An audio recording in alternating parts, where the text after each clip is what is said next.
The Port Gameday podcast is a weekly preview of Port Adelaide's AFL action. Make us part of your game day routine and tune in as you get ready to cheer on the power. Welcome back to the Port Gameday podcast, coming to you on the Port Fan Radio Network.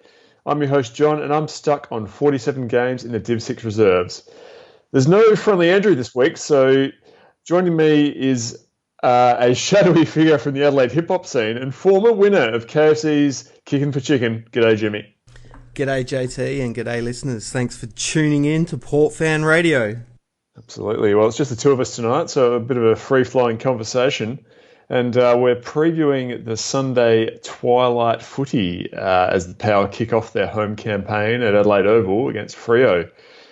We're coming off a pretty brilliant round one win against the highly touted Sydney Swans, whereas Freo had a 7-goal loss to Geelong in WA.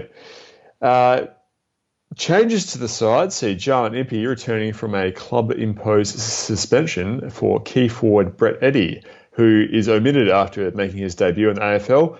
And Fremantle are surprisingly unchanged coming off that 7-goal loss to the Cats. So what do we think about that change, Jimmy? Obviously, Jarman Impey, I mean, you would think probably would have started the season if he didn't cop that one-game suspension. So probably reasonable that he comes back into the side.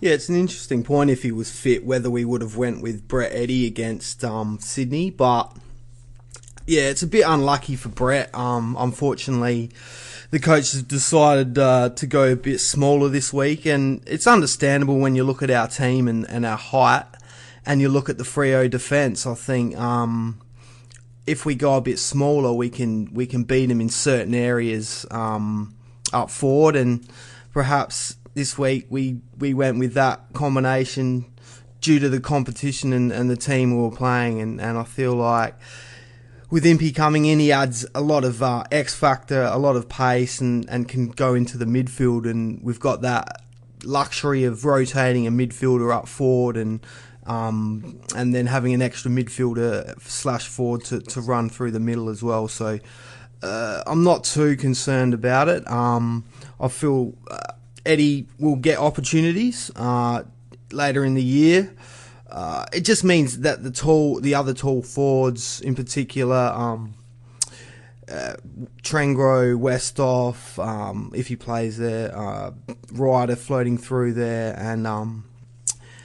and Dixon are going to have to, provide that target and produce. Basically, we look at someone like Westhoff, who we were all pretty critical of against Sydney.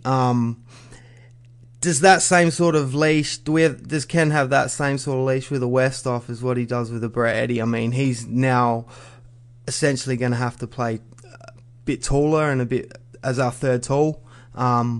And if he doesn't perform this week, is he going to drop him? That's my question. Yeah, it's interesting. I mean, Westhoff's obviously got, I don't know what his games tally's up to now. He's probably hitting about, I think he's well beyond 200 if I'm right. And he was pretty barely noticeable against Sydney. And to be fair, like so was Brett Eddy. I think Eddy had the 3 touches, and I quite like him, like Eddy, and he definitely showed throughout the pre-season, particularly obviously against Hawthorn, that he's got a bit to offer, and I think we've looked pretty good just in terms of structure and the support he's offered for Charlie Dixon. But I'm fine with the selection. Like Jarman Impey's a pretty dynamic player, and like maybe they've seen something last week from Eddy, or they're pretty keen to go with this kind of like full-on frontal pressure from the small forwards, which obviously Jarman Impey's a big part of. So happy at this stage to back it in, and like we still are pretty tall. Like obviously, like we've got Charlie Dixon up there, and maybe Trengove and Ryder provide a bit more support this week as they switch through the ruck. Yeah, Andrew had an interesting point. We were speaking during the week about perhaps getting Trengove in the ruck early, playing Ryder up forward and really stretching that Freo defence, adding Trengove in the ruck to really, get stuck into Sanderlands, get his knees in him, tire him out, and then have Ryder come in and jump all over him as the fresher ruckman in the later stages of the game. Yeah, I mean, I'd kind of written in my notes down about the midfield, I reckon like Sandilands will have a pretty, I don't know, like he probably cops it every week as far as guys trying to give him a bit of physical stick, but like with Tringove and Ryder working him over in some combination throughout the game, like that's a pretty tough matchup for any ruckman, because those are both like really pretty explosive. Like ruckman that are looking to get that high jump, which means that you kind of get the knees sticking into the big Sandilands, and they both of those players, like once the ball hits the deck, are getting after it. So definitely some options to work him over this week. I wouldn't be surprised if that they really get Jacko to kind of bang in hard and make him hurt a bit. Yeah, some interesting things I read this week about the Freo Ruck division. They actually led the competition in hit-outs to advantage last week of all teams, and they were able to score 14 scores from stoppage, which was the most of any side as well. So obviously they rely on a winning ruck, and Sandilands is the main man there. So if we can nullify him, the best we can, I guess, we can hopefully then beat him around the ground and start reading his taps perhaps as well, and getting some movement off that. Yeah, I mean I didn't know that stat, and like that's interesting considering they're ranked 17th on the ladder, coming off that 7-goal loss to the Cats last week, and maybe that explains a bit of the reason why we've got Impey in and have gone maybe gone with a quicker outfit across the field, so we can really stretch them as far as our quick ball movement, and try to go with a bit of a shootout style rather than trying to get allowing Freo to do like the heavy stoppage type style of game, if we're trying to prevent them from getting all those goals from stoppage, which don't really surprise. I mean, just on Freo. What do you think about them coming to the season? I personally, I don't think I've seen too much of them for a while. They were a bit of a non-factor last year in the competition. We've spoken about Sandilands. Obviously, Nat Fyfe is kind of coming back into footy after a bit of an injury layoff last season, and they did some decent recruiting in the off-season. Like they brought in Joel Hamling, who was a premiership defender with the Bulldogs last year. Stephen Hill joins his brother, and key forward Cam McCarthy's had a pretty good year for GWS a couple of years ago. So they've done that, but really, you look at the names on paper, and you can throw a Lockie Neal in there as well, but it's pretty thin on the whole, and they're not really a club that kind of gives you any much fright at this stage. Yeah, well, I guess a lot of the AFL commentary and general AFL public were pretty optimistic about Freo coming into the season, and a lot of people predicted they'd have a bounce back sort of year. But I guess when you see what they produced against Geelong, those sort of predictions were quickly changed, and a lot of people have written them off after one game. But just looking at their team as a whole, I think their midfield's their top two midfielders are obviously really, really impressive, but then you've got the lesser likes. But after that, it drops off pretty quick. So I think if we can nullify Mundy and get stuck into Fyfe, if we can take them out of the game, I think we'll have a real chance of winning. So if we can get stuck into Fyfe, and we've got the big bodies to match those guys, and hopefully we can wear them down, and then the depth of our midfield can start producing and get it going.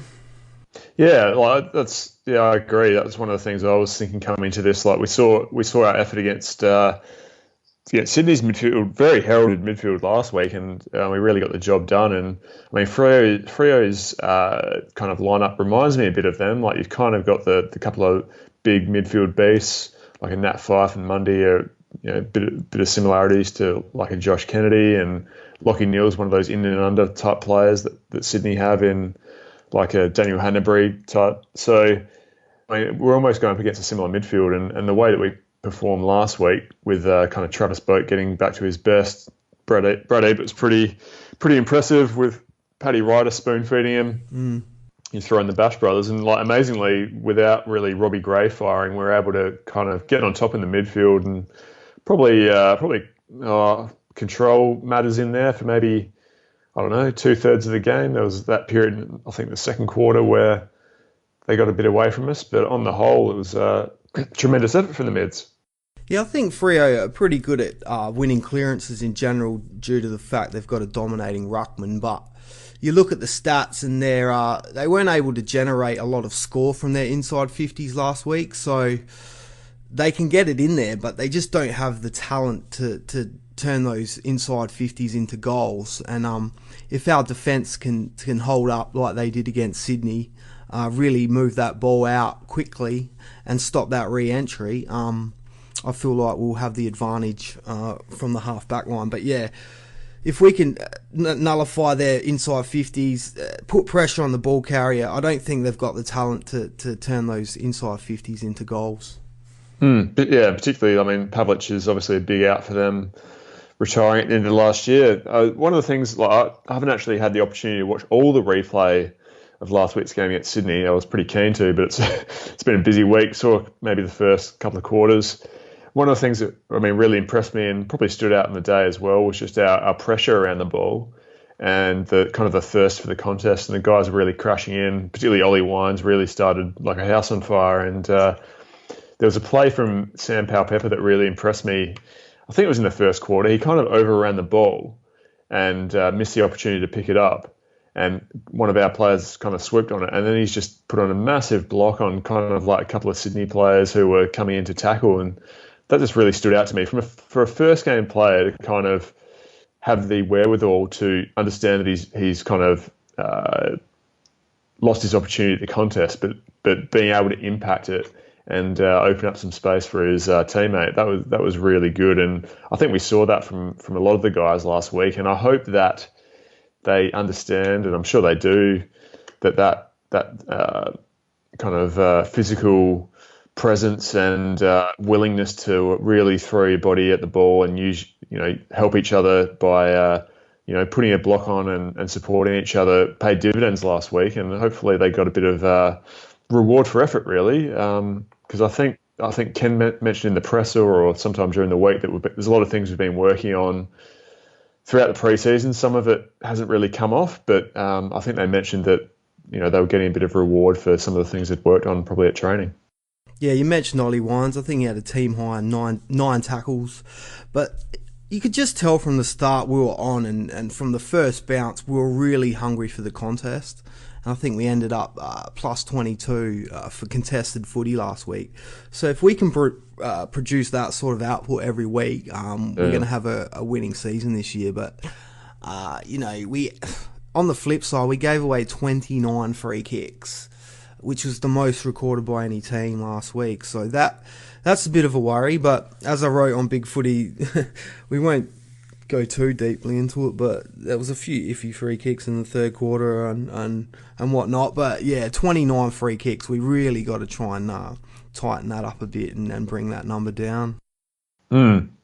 Yeah, I mean that's kind of like, I guess it's almost like the risk you run when you're kind of hitting that contest hard, like And they're probably at both ends playing some pretty, I don't know, they were talking about the commentary, like they were kind of giving the advantage to the tall forward. If they had front position, we were on the end of a few of those, and fortunately, like the ones I think that they got, they probably didn't make the most of their opportunities, or certainly we did. We were kicking straight for a change, which was pretty nice. Yeah, one thing on the free kick count. Ross Lyon came out this week and almost pleaded a case for the umpires to protect Fife. So I'm just worried that he might get a few cheapies this week. So we really got to be clean with our tackles and, not give away those cheap free kicks, especially around goal. Yeah, for sure. And hopefully being at home will mean that, we come out on the better end of all that. And I mean, the thing, like, Ross Lyon, it'd be interesting to see, like, maybe that pays off. I didn't hear that, to be honest. Like, it's probably because I don't know, hadn't seen much of the footy media this week. But I mean, does the guy have much cachet these days? Like, seems to me that he, like, one of the things I thought about Freo coming into this one is like, and some of the stuff I've heard, around the traps is just that like the brand of footy they're playing just doesn't hold up the way that the game's being played now. Like the Western Bulldogs style is kind of the wave of the future, and like we've seen a lot of attacking football so far this season, whereas like Freo's kind of heavily defensive style. I wonder if that's actually going to hold up. Just a side note, do you see any similarities? I know it's an early call, the way we're trying to play compared to the Western Bulldogs. I know our handball to kick ratio was down last week, but with those smalls rotating through the midfield and up forward, having a smaller defence, a bit more mobile, going in with, an undersized defence, but then having those key position players that, we don't have, I guess, what you'd call a traditional forward line, but I know it's an early call, but do you see any similarities the way we're going about it?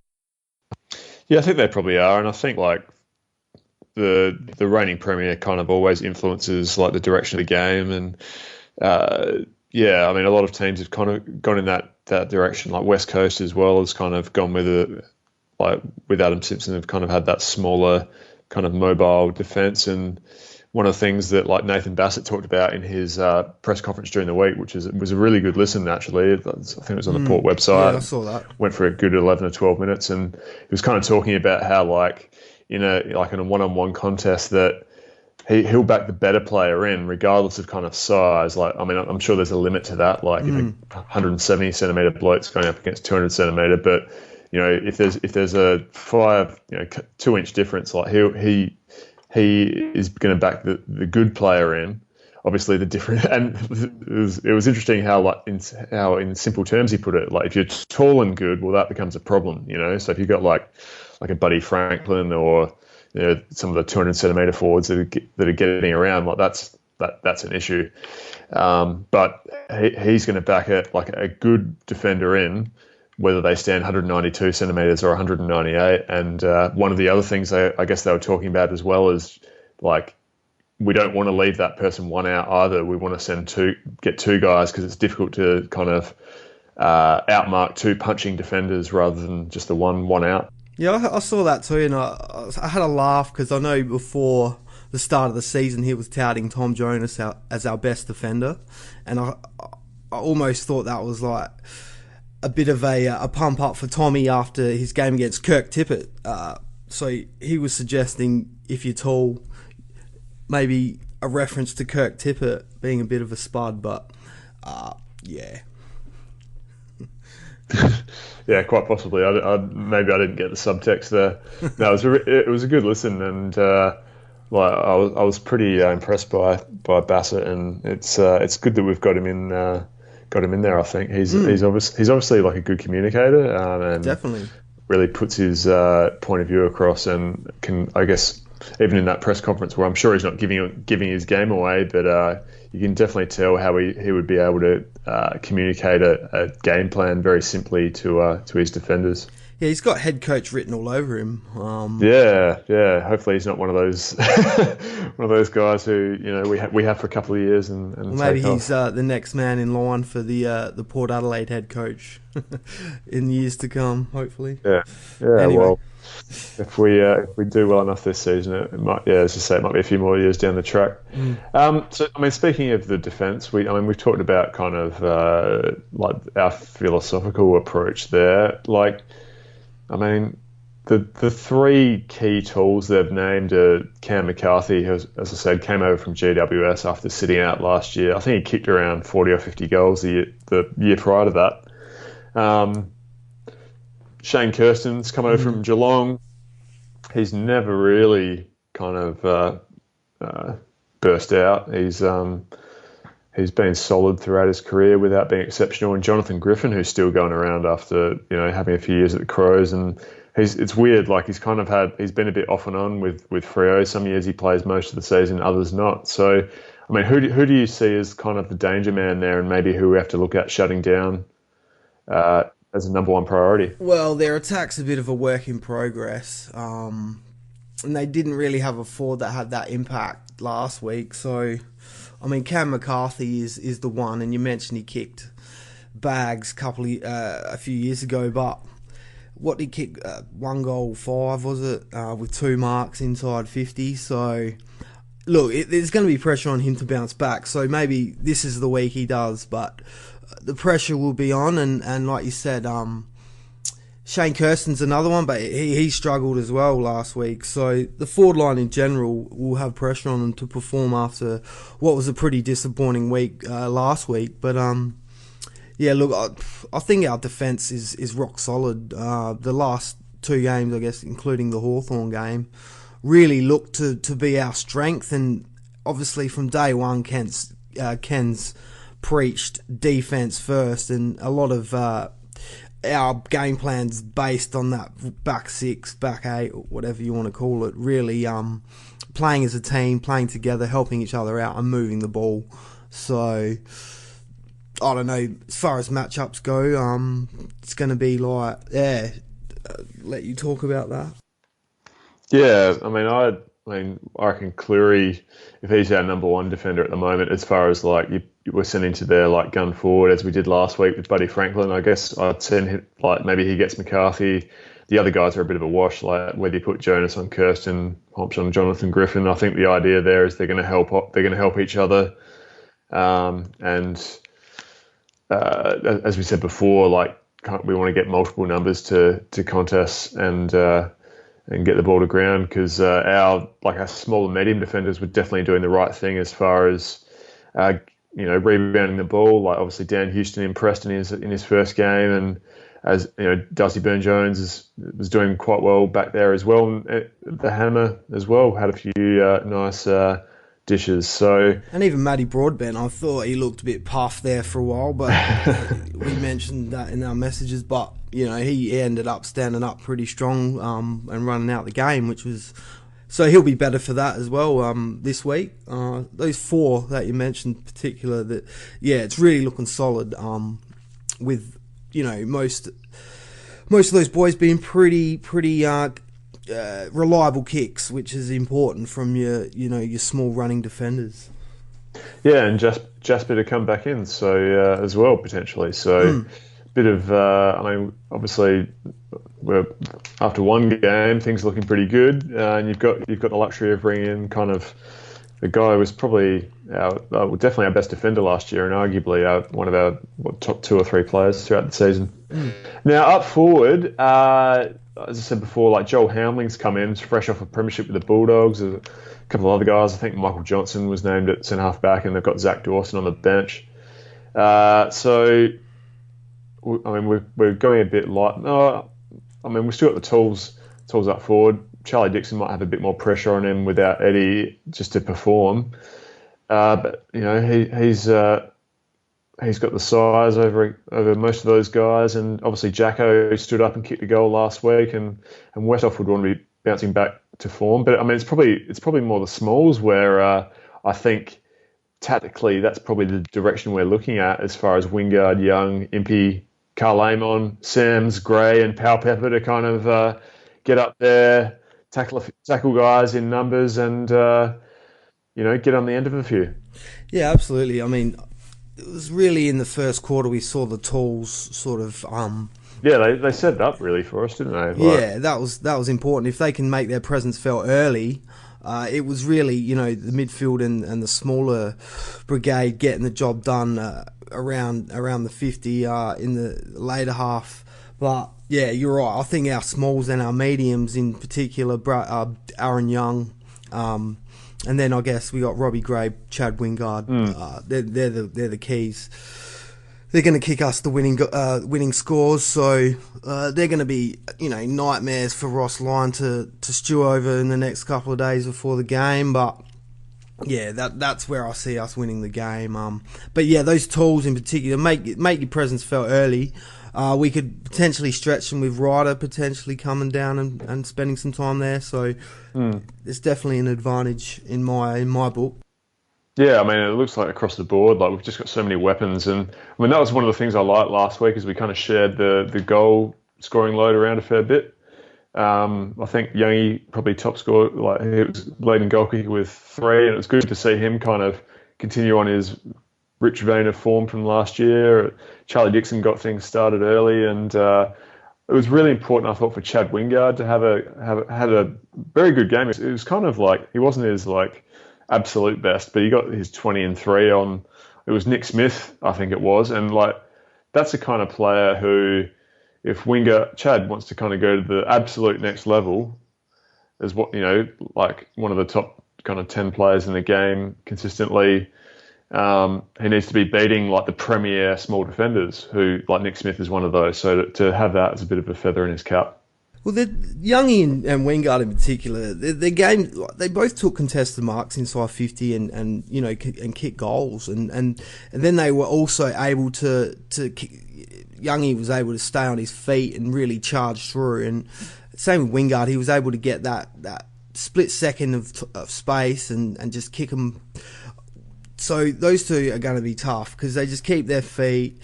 They've got a good knack for goal, and they're just hungry for the contest. So we're pretty blessed with our tools. Our mediums and small forwards. Yeah, for sure. And like they're opportunistic, as you said. Like they can kind of create something out of nothing. I mean, obviously your structure is kind of oriented around getting the ball to like having your tools kind of market. But when you've got like Chad Wingard and Aaron Young who are able to crumb or like kind of weave through some bodies and snap a goal, and you've got Sam Powell-Pepper roosting them from outside 60. I mean, life's good. Yeah, I mean, look, if we could kick like we did last week, we'll be very happy. There was like 4 goals outside of 50. Take that any day of the week, and our general kicking for goal was fantastic in general. Yeah, absolutely. And I mean, I don't know, is it contagious? I wonder. Like, certainly it goes the other way. If guys are missing goals, it seems to kind of creep in a bit, and I guess the pressure to nail it really, I don't know, maybe it's overwhelming. Yeah, absolutely, it was contagious. I mean, that was our mindset from the go. We were playing with confidence. And we just got to bring that into each game we play and have that mindset like it's round one and we're like jumping out of our skins to play and, hungry and want to do well and prove the doubters wrong. And that's the sort of footy we want to see week in, week out. Not when it's round one, our back's against the wall, everyone's written us off. We've got to back it up this week and we've got to play like that from the first bounce. Yeah, you'd hope so, because like last week, it seemed like the mindset, in some ways, like, I don't know, maybe the pressure has been off after we've like been so heavily talked up in the last couple of years, coming into 2015 as a premiership favourite, and then like to bounce back in 2016 last year. And like as far as as you said, like there's been a fair bit of, there hasn't been much love from the media. There's been talks around like Ken Hinkley's future, and it seemed to me like last week against Sydney that the players like really attacked it with, I don't know, it just seemed they weren't burdened by like expectation, and that they weren't kind of wilting under the pressure that if we got down by like 3 goals in the game and then it's all over and we throw it in. So I don't know, maybe they're enjoying their footy a bit more. So that was good to see. Absolutely, I feel like I'm confident with our coaching staff and our leaders to really instill that into the playing group this week and really back it up, and that's going to be so important. But with our leaders performing, they led the way and everyone followed, so it's a matter of them standing up this week again and taking the rest of the team on their back. Absolutely. Well, I think we might get into our series of predictions here, and this is our segment called 6 Pointers, where we have 6 questions where our panelists, myself included tonight, make some predictions about how the game might prevail that we can keep an eye on. So, Jimmy, might get you to kick this first one off. So who are you taking as our leading goal kicker against Freo? Chad Wingard. Yeah, fair enough. It's pretty safe bet. I might take Youngie. Can he go back to back? Who knows? I just think he just keeps going at the moment, doesn't he? He just you think at some point the bubble's going to burst, but it might be that he's just at his level now. So good on him. Leading disposal winner, I'll give you first crack at that, Jimmy, if you like. Keep it safe. Ollie Wine. Okay, yeah, fair enough. How can you go wrong? He was beasting it in particularly the first half last week. I'll take Brad Ebert. I really liked his game last week, and he got on the end of a few Paddy Ryder taps, which was interesting. Like, hadn't really thought of that as a combo before, so yeah, I'll back him in there. A player we talked about earlier in the podcast, maybe particularly in the group chat, we had some questions over his form. Justin Westhoff. This is an over-under, 15 and a half possessions for the Hoff. What do you reckon? Yeah, it'd have to go over. I think he has to go over this week just to keep his place in the team. Yeah, fair enough. I'm going to go under. I'm going to say he's going to crack 12. Again, I'm just going to put the reverse mods on. He'll probably go for 30 and 5 goals, as he kind of does, once a season. All right, it's Sunday twilight footy at Adelaide Oval. What are we thinking for the crowd figure? Obviously, first home game, coming off a good win, but it's not the best time slot. So, what do you reckon? I'm going to take it back. Remember the sort of crowds we got in '97? I think we're around the 38,000 in our first year. I'll say 38,000. Fair enough. Yeah, I mean, you'd expect around that. I mean, I'm just going to take a flyer at 42,000. Who knows? Maybe there's a lot of people hungry for some footy, but obviously, it's a school night and all that kind of stuff. Okay, give us your margin and tip, Jimmy. Yeah, I'll take Port by 37 points. Okay, yep, that's round about where I'll go. I'm going to take Port by 30. So. Yeah, I hope that the boys can back up last week and really build on what they did last week. They've got the ability here to make some headway and build on like a nice game style and some good form for some players who have are really stepping up. So.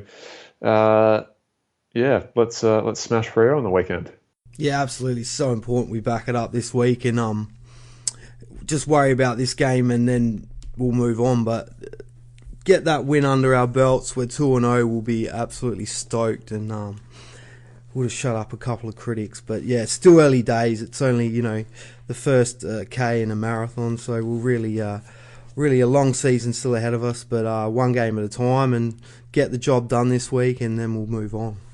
Yeah, absolutely. I mean, Adelaide Oval hasn't been the happiest of hunting grounds for us the last couple of years, and it's actually it's unbelievable, really, that we're coming into our 4th season at the ground. Like it seems like it's kind of flown by, but we really want to make sure we take care of business at home, because I think last year our record at home was what were we, 4-7 or something, pretty pitiful like that. So if we take care of business at home, win 3 or 4 on the road, that's finals bound. So yeah, absolutely, win our home games and win our majority of our home games, and we'll be really looking like we're a finals type of team. But just can't afford to lose these type of games, especially against a Freo type outfit. And it's been obvious we've lost these games in the past and in the last 2 years in particular. So if we want to really turn a page and put a foot in the right direction, we win on Sunday, but we lose, it's 1 step forward, 2 steps back, and it's really a place we don't want to be. Not at all. Okay, well, let's hope come Sunday, probably about 7:30, that we are cheering on a win. So I reckon that just about does us for tonight, Jimmy. Pretty short, sharp and shiny. Yep. Nice free-flowing conversation. No, occasionally touching on mature subjects. As always, folks, keep an eye out for the reviews of the game that are coming up on Port Fam Radio. You've got the Big Footy podcast. I reckon the pair are back, and obviously there's a few other types getting around. So we've got you covered for Port content. Why would you go anywhere else? You've seen the absolute rubbish that the print media and everyone else is putting out there, the propaganda wings of our crosstown rivals. So get around Port Fam Radio, give us a review on iTunes, and really pump this this fan-driven Port fan radio whole situation up. So, Jimmy, enjoy the game on the weekend. Up the power. Go the Ports. Cheers, mate. Cheers.